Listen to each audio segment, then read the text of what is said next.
नमस्कार, मैं दीपक शर्मा। मेरे यूट्यूब मंच पर आपका स्वागत है। दोस्तों, एक जंग अभी खत्म ही हुई है कि दूसरी जंग शुरू हो गई है और ये जंग दिल्ली में सीधे सीधे विपक्ष और सरकार के बीच में, या आप यूं कह सकते हैं राहुल गांधी वर्सेस नरेंद्र मोदी। और ये बात मैं इसलिए कह रहा हूं क्योंकि राहुल गांधी की तरफ से आज बड़े ही गंभीर किस्म के सवाल मोदी जी के कुछ डिसीशंस को लेकर उठाए गए और खासकर ये जो विदेश मंत्री फॉरेन मिनिस्टर हैं हमारे देश के एस जयशंकर, इनके बारे में जो खुलासे, इनके बारे में जो इल्ज़ाम कांग्रेस की तरफ से लगाए गए, मुझे ऐसा लगता है कि आज तक किसी विदेश मंत्री, इस देश के विदेश मंत्री पर ऐसी तोहमतें, ऐसे गंभीर आरोप नहीं लगे होंगे। अब कांग्रेस ने आज बड़ा गंभीर आरोप लगा दिया विदेश मंत्री जयशंकर पर। कांग्रेस ने कहा कि साहब ये वो मंत्री हैं जिन्होंने 7 मई की स्ट्राइक से पहले, यानी भारत ने जब हमला किया उससे पहले ही इंफॉर्मेशन पाकिस्तान को दे दी थी। और इस बात की तस्दीक एस जयशंकर ने खुद कैमरे पर की। एस जयशंकर ने प्रेस वालों से कहा था, मीडिया से, कि हमने पाकिस्तान को इन्फॉर्म किया था कि हम टेरर नेटवर्क जो है वो ध्वस्त करने जा रहे हैं।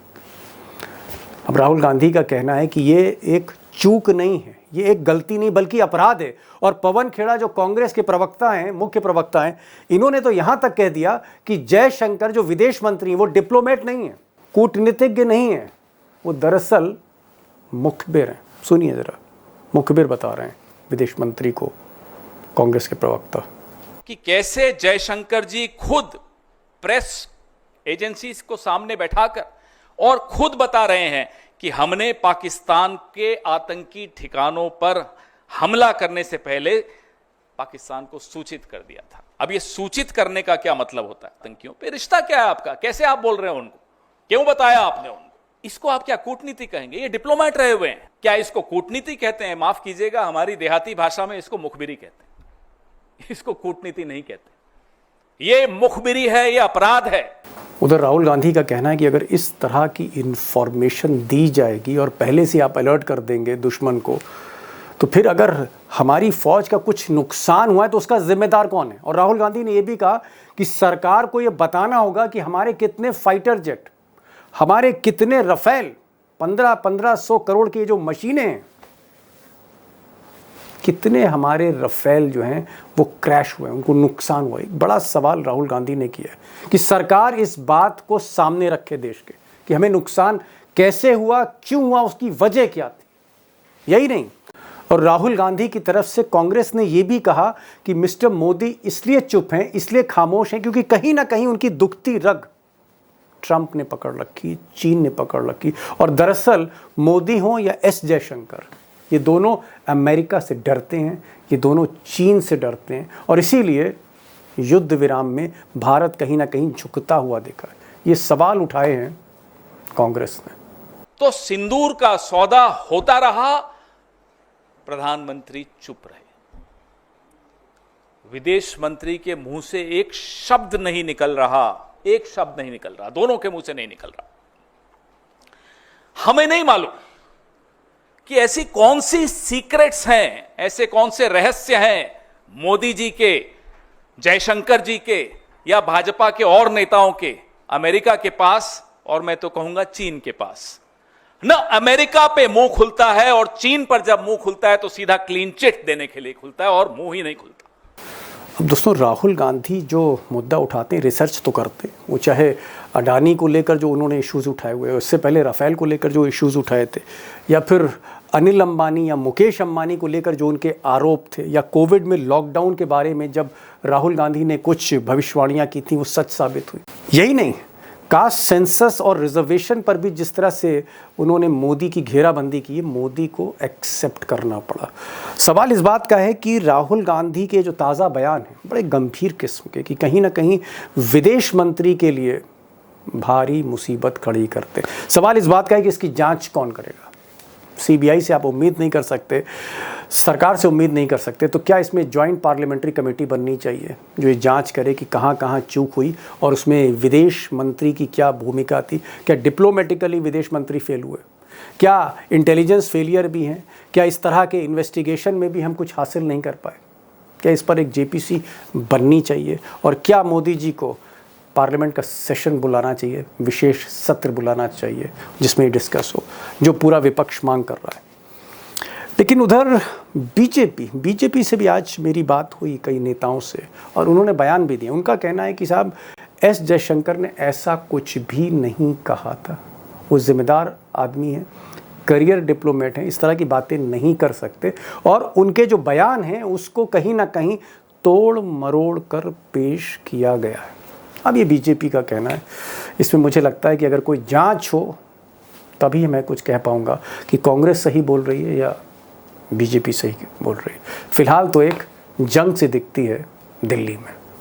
अब दोस्तों ये जो राजनीतिक जंग हो रही है, जो राजनीतिक युद्ध हो रहा है सत्ता पक्ष में और विपक्ष में, उससे कई सवाल उभर के सामने आते हैं। नंबर एक सवाल तो यही है कि क्या वाकई विदेश मंत्री एस जयशंकर से चूक हुई, उनसे वाकई कोई गलती हुई कि पहले ही बता दिया था कि हम अटैक करने जा रहे हैं टेरर नेटवर्क्स पर?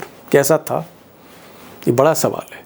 और दूसरा सवाल कि क्या वाकई भारत ने दबाव में युद्ध विराम किया?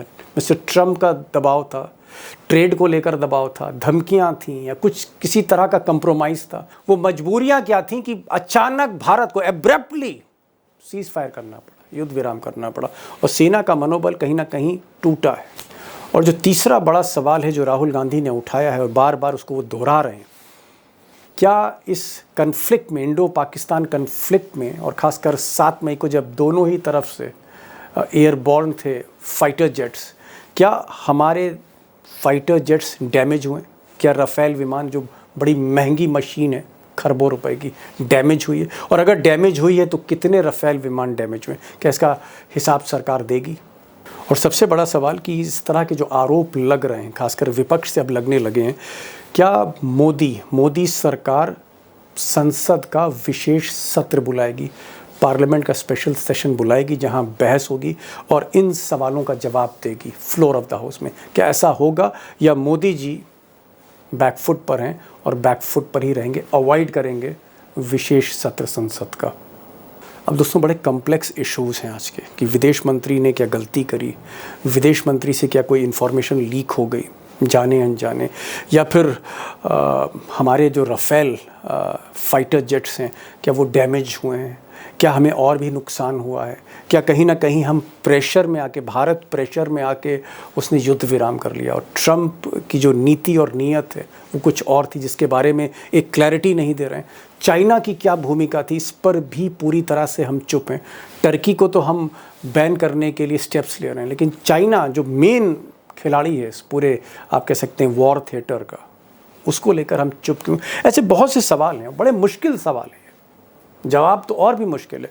कोशिश मैंने की, मैंने कहा कि कोई एक ऐसा जानकार आपके सामने रूबरू करूं जो भारत और पाकिस्तान का एक्सपर्ट हो, डिप्लोमेसी का एक्सपर्ट हो, और एक लंबी आप कह सकते हैं उम्र का हिस्सा जो है इसी पर फोकस किया उस शख्स ने। और आज जिनको आप सुनेंगे, विनोद शर्मा, पिछले 40-45 वर्षों से हिंदुस्तान पाकिस्तान पर पूरा फोकस है, राजनीति से लेकर युद्ध तक।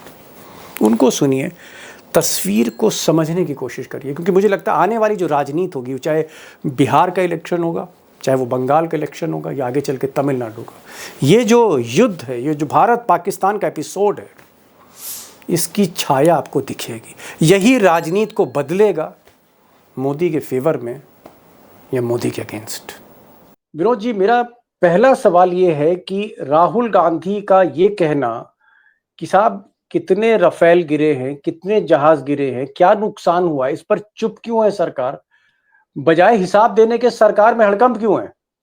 जो अहम सवाल जो राहुल गांधी का है कि आप ये बताइए कि क्या हमने कितने एयरक्राफ्ट इस लड़ाई में लूज किए, क्योंकि इस पर जब सवाल हुए मिलिट्री स्पोक्समैन को तो उन्होंने कहा कि ये इतने नुकसान तो होता है, और उन्होंने फिर टाल दिया प्रश्न। तो उन्होंने ये नहीं बताया कि कितने। उन्होंने कहा पायलट हमारे सेफ हैं, पायलट सेफ हैं, पायलट हमारे सुरक्षित वापस लौटे हैं, all our pilots are back home safe. पर वो दीपक बड़ी आसान सी बात है, हमारा जो कोई भी हवाई जहाज अपनी एयर स्पेस से बाहर नहीं गया, पाकिस्तान की एयर स्पेस के अंदर नहीं गया। हमने जितने भी निशाने साधे, हमारे हवाई जहाजों ने हमारी एयर स्पेस में रहकर निशाने साधे। उनके ठिकानों पर।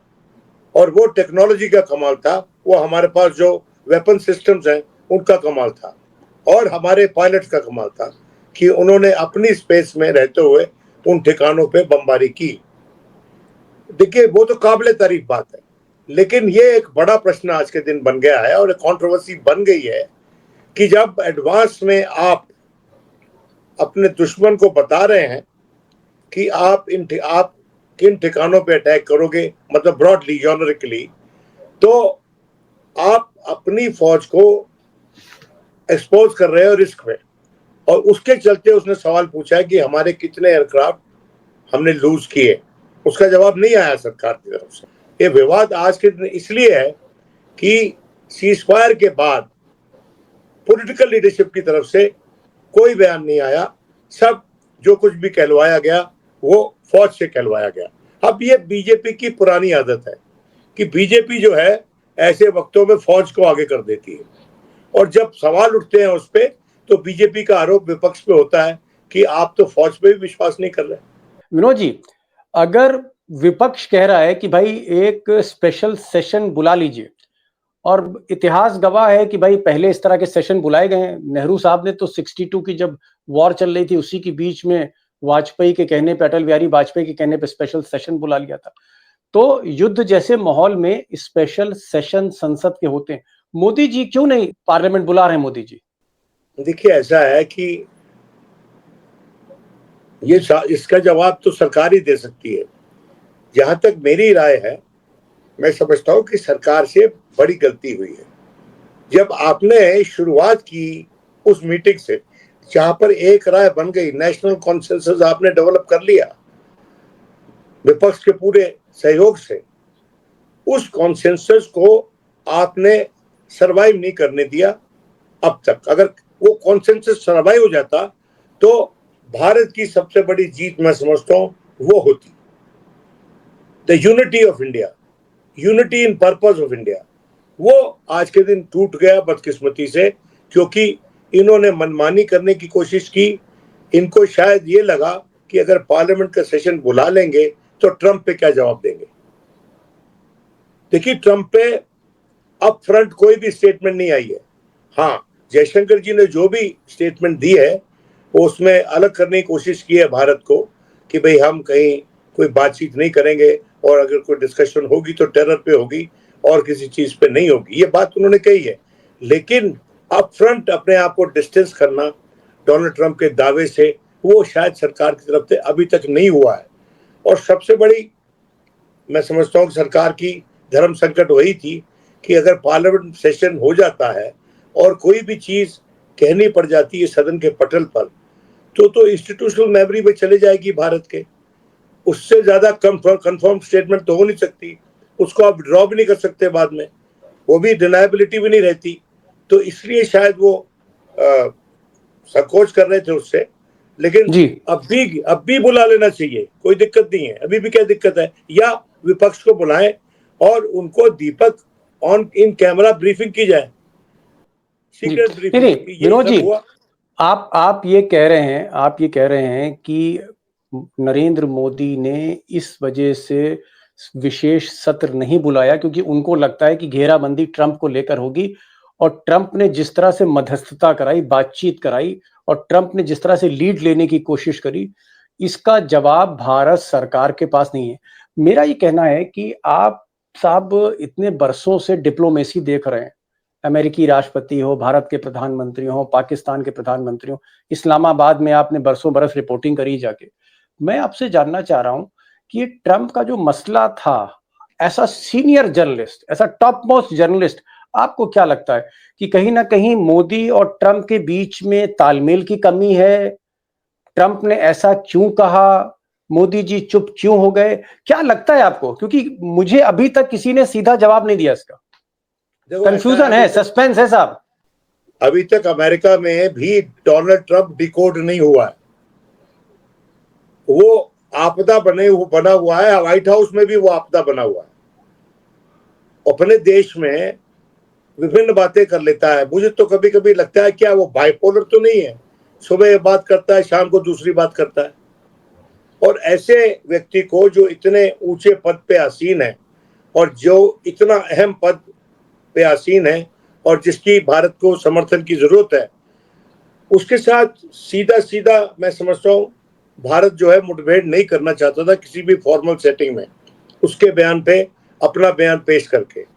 तो इससे बचने की कोशिश की। ये बात कहते थे पार्लियामेंट को, ऑपोजिशन को एक मीटिंग बुला के इन कैमरा मीटिंग कर लेते, पार्लियामेंट की मीटिंग ना करते, बुला लेते, इन कैमरा मीटिंग कर लेते, तो इंफॉर्मेशन रेगुलेट की जा सकती थी, विपक्ष को कॉन्फिडेंस में लेने के बाद भी की जा सकती थी, लेकिन सरकार ने नहीं किया। The government failed to come to terms with the challenges of the situation and the government failed to trust the opposition of the day. ये बड़ी अनफॉर्चुनेट सिचुएशन है। बावजूद इसके कि विपक्ष ने उनको पूरा पूरा समर्थन दिया और कहा आप जो कहोगे हम उसके साथ हैं जी। तो उन्होंने कह दिया जो करोगे हम उनके साथ हैं, तो संकोच किस बात का था। जी, राहुल गांधी का ये कहना है और कांग्रेस का भी ये कहना है कि जो जयशंकर हैं, विदेश मंत्री हैं, उनको इस तरह का बयान नहीं देना चाहिए था कि हमले से पहले हमने पाकिस्तान को बता दिया था। राहुल गांधी और कांग्रेस अब इस्तीफा मांग रहे हैं जयशंकर का कि जयशंकर नकारा हैं, उन्होंने कहीं ना कहीं कंप्रोमाइज किया है। और राहुल गांधी ने तो कहा है कि एक तरह का ये क्राइम है, आपने देश की सुरक्षा के साथ समझौता किया। क्या आपको लगता है कि जयशंकर जो इतने मंझे हुए डिप्लोमेट हैं, पूरी नौकरी उन्होंने फॉरेन सर्विस की फॉरेन सेक्रेटरी थे, ये भूल कैसे हो गई, गलती कैसे हो गई, आपको क्या लगता है? या वो मोदी के प्रेशर में ऐसा बोल गए? करेगा दीपक, इतिहास इसका एनालिसिस करेगा। लेकिन अभी थोड़ी देर पहले मैं एक वो रिकॉर्डिंग देख रहा था, नजम सेठी बड़ा सीनियर जर्नलिस्ट है पाकिस्तान का, मैं उसको पर्सनली जानता हूं, और उसका जो वर्जन था मैं उसको बिना एंडोर्स किए आपके साथ शेयर करना चाहता हूँ। उसका वर्जन ये था कि ये मिली भगत थी, इन्होंने कहा कि ये ठिकाने यहाँ हम अटैक करेंगे, 2-4 ठाठा करेंगे, उसके बाद सब ठीक ठाक हो जाएगा, एंड ये हमारे पे दबाव है। वो कह रहा था कि हमारी सरकार की तरफ से कहा गया कि उस पर दबाव था, उसको कुछ ना कुछ तो करना पड़ेगा। अब ये उसका वर्जन है, हम उसको एंडोर्स नहीं कर रहे हैं, सिर्फ एक वर्जन मैंने आपके साथ शेयर किया है। अनेकों वर्जन ऐसे शेयर होंगे जिससे कि हमारी पॉलिसी की, हमारी फॉरेन पॉलिसी की, हमारे फॉरेन मिनिस्टर की चीचा लेदर होगी। मैं समझता हूँ कि सरकार को, विपक्ष को अब भी बुलाकर इन कैमरा ब्रीफिंग कर देनी चाहिए।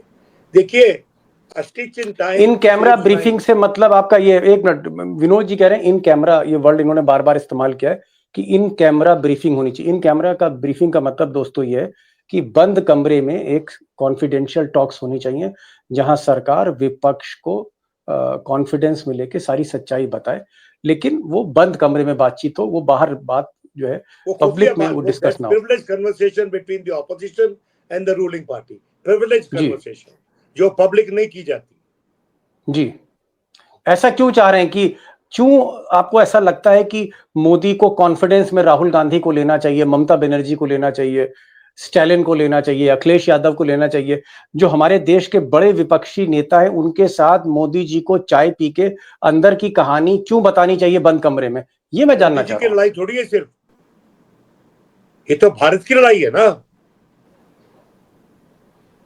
सिर्फ मोदी जी दुखी है क्या आतंकवाद से? समस्त भारत है। और आज के दिन वो माननीय प्रधानमंत्री हैं, उनका कर्तव्य है कि देश में एक राय बनाई जाए इस मुद्दे पर, जो बन गई थी अब अगर टूटती हुई नजर आ रही है तो उसको तुरंत रिपेयर करना चाहिए, उस कॉन्सेंसस को।